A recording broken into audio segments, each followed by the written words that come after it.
Welcome to Who Knew. We are fans of the current series of Doctor Who, and here we discuss our likes, dislikes, and insights into the modern regeneration of the show.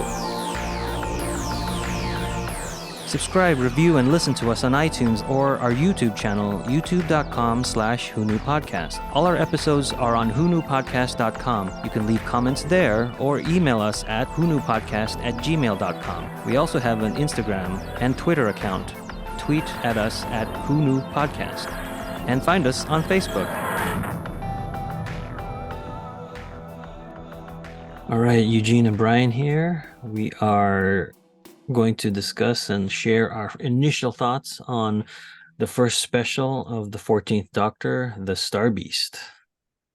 This is our first official special with David Tennant returning as the 14th Doctor, and it premiered or dropped on the last Saturday, the 25th of November. Right after Thanksgiving. Right after, yes. This is reminiscent of like Waters of Mars for me, because that was also a sort of Thanksgiving-y special when it dropped, and I really enjoyed that. And this is what we were hoping for when Russell T Davies was announced as the new showrunner. It was a lot of fun. It was a lot of fun. So much fun. Good characterizations, great dialogue. Wasn't perfect, but I think the fun of it and the enjoyment of watching it totally made up for that. Yeah, it had me right away with David Tennant and Catherine Tate. It's like, we know they're both here. We're just going to introduce them right away and get going. And they didn't like prolong that. I love that. Yeah, like they didn't repeat what they did in Partners in Crime that worked so well, where they just kept missing each other. Yeah. This one, they just didn't waste any time. But even before that, I love the 14th Doctor walking down the street, just enjoying it and being happy. Yeah. I just thought that was great. Yeah, there was so much fun that I think was missing from these previous seasons of Doctor Who, that I was just smiling throughout the whole thing. It was just a lot of fun, and I don't want to. I know I'm repeating the word fun, but I don't want to give more details, so that's why I'm talking about my feelings and my reactions to it instead of specifics. And even though I mean, they still had their chemistry. Did it feel? Did it feel to you like it felt to me that even though their chemistry is back, you could tell that it's been 15 years, that they had changed, but not, they were still the same people. They had just matured for 15 years between hands. So, Donna was still Donna, but now she had this daughter that, she would do anything for. Yeah. So, I mean, you definitely, if you do a side-by-side comparison between season 4 and this special, you can definitely tell that the actors themselves have aged. So I'm kind of glad that they addressed it and kind of moved forward from when we last left this sort of pairing. Mm-hmm. And, it was rather fanboy and girl wish fulfillment. Yeah. But that's fine by me. Yeah. Don't do all of them like that, but if you want to reintroduce us, that's fine. Yeah, I think for getting us started with this new era, I think this is a great way to kind of say, hey, remember? And this is what you liked. And hopefully we'll get that with a new cast when these specials are done. Mm-hmm. What did you think of the new TARDIS? Oh, I loved it. I remember there was a concept art piece that some fan did a while ago. And it looked very much like that. So I don't know if they kind of like with the clockwork themes opening sequence, if they kind of took notice of what was going on in the internet and kind of drew from that. That could be. I did laugh though, because now the TARDIS is wheelchair accessible. Yeah. And there's a character that maybe is going to come back. Yeah. What I was really happy at was when the 14th Doctor was running through the new TARDIS interior and was just so joyful to see what new. Oh man, part of me thinks that that's not even acting. That's just David Tennant enjoying running around this big space. And he said it in the behind the scenes that he was having so much fun, and it was he said it was the director's idea, who just said, you know, run along, enjoy. And he was like, "Oh, that's a great idea," but then he had to map out a route. Yeah, the director it's written by Russell T Davis and directed by believe Rachel Talalay, who's an American director, and she did the finale that we just did with Dark Water and Death in Heaven, I believe. Oh, did she? I didn't know Yeah, that. and I remember her, well, rewatching Nightmare on Elm Street, that franchise. She started on those movies, or at least I remember that name from way back when. Really? Yeah. Wow. Okay. Um, but yeah, I thought thought it was directed well. You could totally see that they had a budget. Hmm. When they blew up the car and it exploded and flipped over, it was like, oh, they have money now. There was a lot of explosions, like in the house, like you mentioned, the car, but also the meep, the practical applications and effects on that creature was amazing. Mm-hmm. Yeah, yeah. I think there was only like one scene that to me looked like either a puppet or CGI, um, in the parking lot.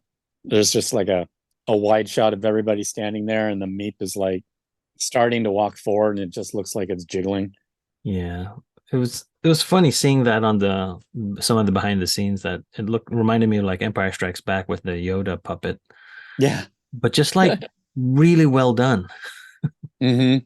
especially the eyes. Very Yeah, emotional. the eyes made it. The other thing that I can think of is there's a sort of, some people might call an agenda with a certain plot point, but I think it worked out fine because this was sort of something that was in the previous version when Donna left, and then like Russell does, he kind of dwells on things and then makes it work because he didn't come up with what was the thing he didn't come up with in the end. Heartbeat of a Time Lord. No, the end of his run, the heartbeat, is that it? No, No. he was talking about what was he talking about with Donna in season 4? Well, the Dr. Donna. Yes, there you go, the Dr. Donna, because they The said Dr. that Donna. earlier Yeah. with the Ood, and so Russell brings back something with the meta crisis sort of doctor and Donna having some of the Time Lord essence in her, and I was just like, hey, it works. I can see people thinking it's like a shoved in agenda, but in the context of the things, it was fine. I mean, it was a very obvious statement, but done really well. And I Yeah. don't disagree with the statement. My only concern is that horrible people are going to focus on that. Yeah, that's why I'm saying a unquote unquote agenda. Yeah. Yeah. And it's like, you people just don't get it. You just don't get it. I thought you were talking about the fact that when Donna, at the end, when Donna's losing it and he has to wipe her mind, she gets stuck on binary. Hmm. And it's like, how happy was Russell 15 years later going, I can use that. Yeah. It's like the heart, the heartbeat of a Time Lord. He didn't know Hmm. that the tap, tap, tap, tap. We didn't know what that was for the master. And then it was like, it's the heartbeat of a Time Lord. It's like, you are so freaking lucky. It's amazing. Yeah. To me, I feel like he pays attention. Where in this current run Mm, that we're doing, it feels like anything can be a breadcrumb. Where he's actually listening and maybe rewatching things, and oh, that can work here, that can work there, as opposed to how can I make this work? So yeah. there's a difference between that sort of school of thought. Hmm. There was there was definitely a return to Russell's energy. Yes, and I think that's the main thing that we wanted, and I think we got it, and I hope we keep getting it. No. And you know, I don't want it to seem like we're harping on recent episodes because I like Jodie Whittaker as the Doctor. Hmm. I just don't like the episodes that were written that were given to her. Um, I this mean, was like one instance for me is in Jodie Whittaker's time frame. Unit was defunded and just became an answering service, yeah. and it's like, well, is that fun? I mean, I don't know. It just seemed so uh not depressing. Well, I'll to think of me, the word. well, to me, it reminds it's kind of like a reaction, but the pendulum swinging the other way. Like we had Unit, we had Kate. Let's do the opposite. Let's not have Kate. Let's not have Unit. Yes, but I thought it was really, it was, I mean, I get your point about, okay, now we won't have Unit, kind of like, okay, now we won't have the sonic screwdriver for a while, I get it. which, Yeah. like they did with, what was that? The Fifth Doctor didn't have a sonic, The Fifth Doctor is the one that gave it up. gave it up. Yeah. So, um, it was just depressing the way they did it. And this one didn't have depressing things. I mean, Donna gave away $166 million. They had no money, but it wasn't depressing. It Mhm. was still, there was a lot of humor in it, and Yeah, a lot of he fun. made it pay off, and it seemed right. You weren't kind of like, oh my God, I feel so sorry for them for the last 15 years. You didn't feel that way. And this is Doctor Who. You don't want to feel that way for an extended time. For every turn left, it's like you have to have like 6 episodes of really fun, good, dramatic Doctor Who, and then you've earned a turn left, you know, and then you end it with some hope. Yeah, there's a balance that I think Russell understands. Yeah. Yeah. And he hasn't lost it. Yeah, and what I really also like is what you mentioned that it makes us feel that this could be my family. This could be my family struggling during the holidays or just somebody you know. This could be it's very relatable, Mm-hmm. but it's not depressing and it's still fun and you still feel like the love of the show and of each other in the characters. Yeah. And Russell had to figure out a way to address the lottery issue. And this is how he chose to do it. I think other writers would have chosen to make that the focus Mm. more, Hmm. where it is like, you know, they're desperate. I mean, Donna has lost her job, and that's sad, but Donna always loses her job. Yeah, it's consistent with the character. It's totally consistent. And then, no spoilers, but it's, I gave the money away. Yeah. It's just so awesome. I laughed so hard. And I found myself just smiling throughout the whole thing. Yeah, it was back to a time and a feeling that we like. Yeah. Was it silly? Absolutely. Oh, Was it crazy? Yes. Was it a little uh non-subtle in its message? Yes. Did I care? Yes, because I was having so much fun with it. yeah. I cared because I liked it. Yeah, that thing with the way that they left in season 4 with the lottery ticket and everybody sort of a happy ending, except for the memory part of Donna. I think Russell kind of found a way to go back, not to square one, but back to where those characters were, where we could play with them. Mm-hmm. And what we complain about a lot is why didn't you give us more than implied or inferred sort of knowledge or plot points where here we get that throwaway line or not throwaway line but we get a line of she gave the money away and then we talk a little bit about it but we don't dwell on it and then we just Right. keep moving forward. So it's those things that I think we missed where everything is sort of cohesive and they all connect and things get paid off or things get answered or things get asked and then answered Mm-hmm. Yeah, where Russell really just really answered a lot of, really closed up a lot of, I'm not going to say plot holes, but just plot. It's like, oh, I didn't know I needed to have that resolved, but now I'm so glad it's resolved. And I loved Sean. I loved Donna's husband. When he comes into the kitchen, Frank thought this was a bit much, but when he came into the kitchen and just looked around and saw everything that was going on, he's like, dinner smells good. And I was saying to Frank, I go, I love that because this man's been married to Donna Noble for 15 years. It's yeah, like Ricky and Lucy Ricardo. It's like my wife gets into everything. yeah, and he's not And so surprised. this is just another Donna. Yeah, So yeah, it's I don't know how to explain it other than fun, and it's good to have the old team back. Yeah. And the music. The music was great. Oh, the music was so good. I loved it. His little hints of the previous themes. Oh, Thought the opening credits were great. yeah. Oh, you were like we got David Tennant back, we got Catherine Tate, and then when it was announced that we were going to get Murray Gold back, you're like, all right, can we get new stuff? But then I think it worked out. No, well, that is still a worry of mine. I mean, we do have to move forward, Oh yeah, yeah. and we have to move forward well. Like I said, I think this was fan service. But Russell says Russell described this episode as a typical episode. Hmm. He describes the second episode as a serious episode, and then he describes the third episode as bonkers. Hmm. So I think he was I think this episode was meant to reassure Yeah. Doctor Who fans. I don't know if it was the right choice. I really don't know. Hmm. Because I am still worried that he's not going to change enough and he needs to.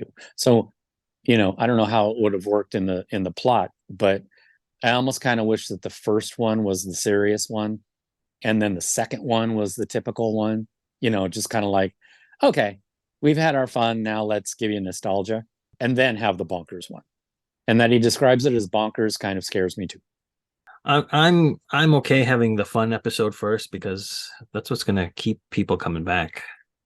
Uh, True, but you're not really going to attract many new. And well, maybe they're going to do that with Shooty. That's They're what I really, yeah, they're going to do that with Shooty. Okay, all right, yeah. These specials are for fans, not for launching something new. So the new will be Shooty. Okay, all right, I'm happy. and I mean I be being honest, the Waters of Mars is the only sort of real special that I like from that transition. Oh, totally. So I hope that Star Beast is not the same way. Right. Yeah. Yeah. Because yeah, that's the only one that I really watch over and over again. The others I can Well, take them because and leave them. oh, and how about for the very first time, Americans were able to watch a Doctor Who episode in the way it was supposed to be shown? No commercials. Yep. Well, It's yeah. we didn't get any interruptions. I was gonna say if you had them on DVD. That's not the first time we saw them though. No, I know, but I'm saying that would be one way, no commercials. Right, right. But you know, whenever something absolutely new started, we always had commercials. Yeah. And BBC America loves their commercials. Oh, yes, they do. And So then when they repeat them, they hack them up for syndication. And no, thank you, Disney. Disney's just going to leave them the way they are. yeah, so if you don't know, the Star Beast is available on Disney Plus right now. But nothing from the library, just all the new stuff will be on Disney Plus. Nothing Yeah, from the previous seasons of Jodie or Peter or Matt. that is all still on HBO Max. I wanted to go back to the theme song, the new theme song. It's very reminiscent of season 4, where it's kind of Yeah, busy, yeah. but I do like it. No, I do too. I like it a lot. Yeah. I also I I don't know music, so I don't know what things are called. Um, but I've always loved that. I call it the bridge section. So it's not the dun dun dun dun dun dun dun. Dun. It's the dun, Is it? that section that's kind of like in the middle. Yeah. So is it the part that like changes the tone of the theme because it's like very driving and then it becomes triumphant, that part? And melodic. Okay. Yeah. Yeah. So it like combines the two classics theme sections. Hmm. Um, I'm really happy because they every time they bring the show in for a new season, they cut the time of the credits. Yeah. So I was thinking because they released the video of them playing it and it was like, oh great, that bridge is in it, but we'll never hear it because it'll be cut out of the short credits. Yeah. It's there. I'm Yeah. very happy. So Yeah. even after the show was ended, it was like, don't touch the credits. we have to hear we have to hear the full thing. Yeah. I stayed and listened to the whole of the credits just to hear Yeah. the song. Yeah. Oh, this isn't well, how funny. This isn't spoilers or specifics. Mhm. This is my new headcanon, and I love it. Okay, so we saw the 14th Doctor have the little adventure with Davros. So we can infer from that that he's had adventures and he's been traveling around a little bit. In my new headcanon is that's when a David Tennant face has interactions with River. On top of the fact that he looks older because he's the 14th Doctor, she might not know the number. And when she sees him in Silence of the Library, she's just going with it. And then all of a sudden, you're so young Mhm. because he's not the 14th, he's the 10th. And in that way, that closes that plot hole of River didn't see Tennant, River saw Matt Smith.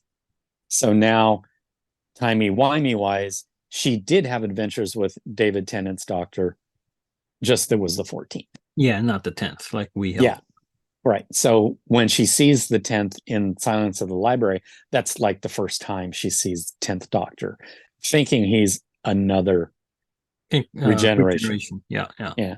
So that's my headcanon. So if people don't like it, I don't care. It's mine. Write your fan fiction. Add to those volumes and volumes. I'll write the story with Jed the Fish. Oh yeah, I'm so glad that Russell's back, and I hope this fun keeps going. Yeah, me too. It was a Do we good start. do we know when the next special is coming out? Saturday. This Saturday? Yep. Okay, 3 weeks in a row. And then Shooty is on Christmas Day. that's right. I forgot that they were wrapping up for Christmas. Mm-hmm. Yeah, wrapping up. See what you did there. I'm glad you. But then I don't think we're going to have new episodes for a while. That's okay. We're used to Yeah, that. very much. They have also started to film season 2, so that's a good sign. Oh, that's the other thing. The new Doctor Who Confidential. Yeah, What is it? I forgot. It's like a more behind the scenes type of thing instead of Doctor Who Confidential, but I'm so glad those are back. I think that's a very Russell thing to do because it just feels like he wants that sort of peek behind the curtain type of thing where I think Moffat wanted to keep everything so secret. I also think that they were losing the budget at that point. They Yeah, didn't have the money to make it. it the budget probably just went into all the special effects that were going on. I just looked it up on YouTube. It just says behind the scenes, the Star Beast. There's no like Doctor Who Confidential type of thing on it, or But it's called something in Britain. I don't know. Unleashed, or I think it's Unleashed, Okay, Unlimited. I'll look it up, and if I find it, I'll text to you. There's also the official Doctor Who podcast, right. who one of the participants has been around forever doing behind the scenes stuff. And this was their first one, so they were just kind of breaking things in, but they kept having little clips from Russell talking to them, Yeah, and that was great. And it's like, hello, fellow podcasters. It's like, oh, Russell's back. yeah. Hello, what was it? Hello, loyal viewers. What was that? His catchphrase? Faithful viewers. Yes, hello, faithful viewers. So I think this was hello, faithful podcasters. Yeah. It's like, oh, okay. I'm sorry. People may not like it, but boy, I needed this jolt of nostalgia. Yeah, I think so. I mean, we were living in that age where you have things like Ghostbusters having a second revival in a movie franchise, and everything that's like even fashion from the 90s is now in with the teenagers. Mm-hmm. We're just in that nostalgia wave going on right now. Well, look at the last season of Picard. Yeah, that was all for next gen fans. Yeah, they they tried something new, everyone hated it, and then they basically said, "We're sorry. Here's what you want." I kind of think that's what happened with Doctor Who. They said, let's do something different. And Yeah. then, nope, we want fun. Yeah, bring the fun back. Even the new Star Wars stuff Yeah, is bringing nostalgic stuff back. it's true. I mean, Ahsoka, she's been around for what, 20 years now? 20 years at least, yeah. Yeah, and 'Cause I remember, Thrawn's been around. well, I remember when that theatrical movie came out. Oh, I'm sorry. No, it's fine. I saw that with my good buddy who we just talk about Star Wars like we never stop talking about Star Wars. Well, yeah, no, I'm just saying it's terrible. Oh yeah, I remember like, but whatever. It threw me off the Clone Wars for the next 15 years. You know who got me into Clone Wars? Aryan. Oh, okay. No, it was you with Clone Wars. Okay. I didn't realize Aryan was a fan of Clone Wars, and then I was like, oh, okay, maybe not. Aryan, if you're listening, comment below. But yeah, I mean, even Thrawn's older than Ahsoka. Yeah, from the books and stuff. Yeah, so it's like, okay, you may have rebooted everything, but we'll just forget that you did that and focus on the stuff we like. Yeah, it's a funny nostalgia wave we're riding right now. Mm-hmm. You got to listen to the audience. We don't want this forever, and may not be very creative at the moment, but the time will come when the world will be able to handle out of the box thinking. I just don't think we can right now. We're sick of things being different. It's weird because sometimes I feel like we want different, but also familiar. So it's a very weird balancing act that you have to perform. Yeah. We want different, but don't go crazy. Yeah, we're such oxymorons when it comes to what we want. And just morons. That's true. All right, so that wraps up our initial thoughts on the Star Beast. Thanks for listening, stay safe, and we'll see you next time when the future becomes the present. You just listened to an episode of Who Knew? Our wonderful theme music is by Michael Grady. Find him on Facebook at The Universe Explodes. Additional music is by Damiel Paggio. Additional music by Paul Ohlers. All our episodes are engineered by Auburn, and you can find him at auburnbinkley.com. You can also find this show in several places. Follow us on Twitter at Who Knew Podcast. Subscribe, review, and listen to us on Apple Podcasts, Google Podcasts, or on our YouTube channel, youtube.com/whoknewpodcast. All our episodes are on whoknewpodcast.com. Visit our Facebook page. Please leave comments, reviews, and click like to support Who Knew Podcast. To listen to our show on your Amazon Echo device, subscribe to us on Amazon Music, and then ask your Amazon device to play your podcast subscriptions. This podcast is inspired by Doctor Who, the longest-running sci-fi show in history, and especially the revival spearheaded by Russell T. Davies. Thanks to Russell, Sidney Newman, Verity Lambert, Ron Grainer, and all those involved in the adventures of our favorite Time Lord. Your work continues to inspire and entertain. Hello, this is Sylvester McCoy. You've just listened to an episode of Who Knew? Clever name.